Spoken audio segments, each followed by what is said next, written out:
Alors, je m'appelle Claire Salva, j'ai 31 ans et je suis ingénieure agronome et je travaille à la Cavale depuis 3 ans. Alors c'est vrai que le cœur de métier donc, de la coopérative à l'origine c'était une distillerie, donc vouée à justement valoriser un peu tous ces sous-produits. On ne parle plus de déchets maintenant, on parle vraiment de sous-produits de la vigne. Sur cette partie de marc de raisin qui va être valorisée en compost, donc c'est un projet qui est né en 2015 et qui a émergé d'une volonté collective, que ce soit des administrateurs de la Cavale, aussi bien de ses adhérents, de trouver une solution pour pouvoir amender les sols et notamment apporter de la matière organique.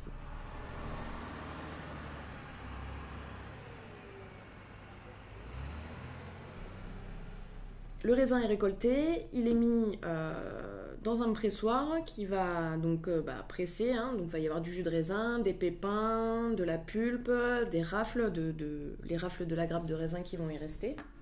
Donc il y a une partie qui évidemment est éliminée un maximum, tout ce qui est rafle. Et ensuite on va mettre en cuve le jus de raisin. Ils vont vider les cuves en extrayant cette partie on appelle ça le marc, quoi. Voilà.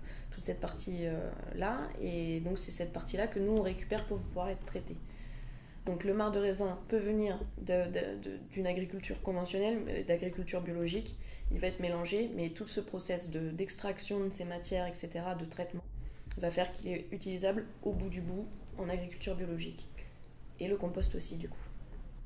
Donc là, on va vraiment travailler sur un entretien de la matière organique dans le sol. Il faut savoir qu'ici, nous sommes sur des terres principalement viticoles. Historiquement, c'est vrai que depuis assez longtemps, la matière organique est quelque chose qui a été quand même assez négligé. C'est vrai que pour atteindre des objectifs de rendement, c'était important de pouvoir nourrir au bon moment la plante, ce qu'apportent les fertilisants, les engrais chimiques ou organo-minéraux. On s'axe vraiment sur le cœur du fonctionnement du sol, parce que la matière organique, c'est la source d'énergie du sol.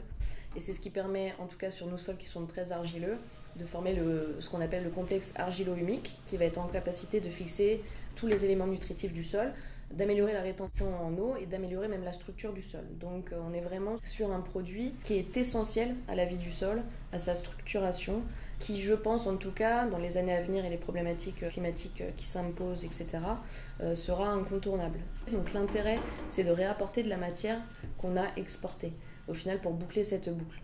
Donc après, c'est vrai que c'est un projet d'économie circulaire aussi, donc c'est de faire retourner en fait le raisin au raisin, quoi, la vigne à la vigne, voilà.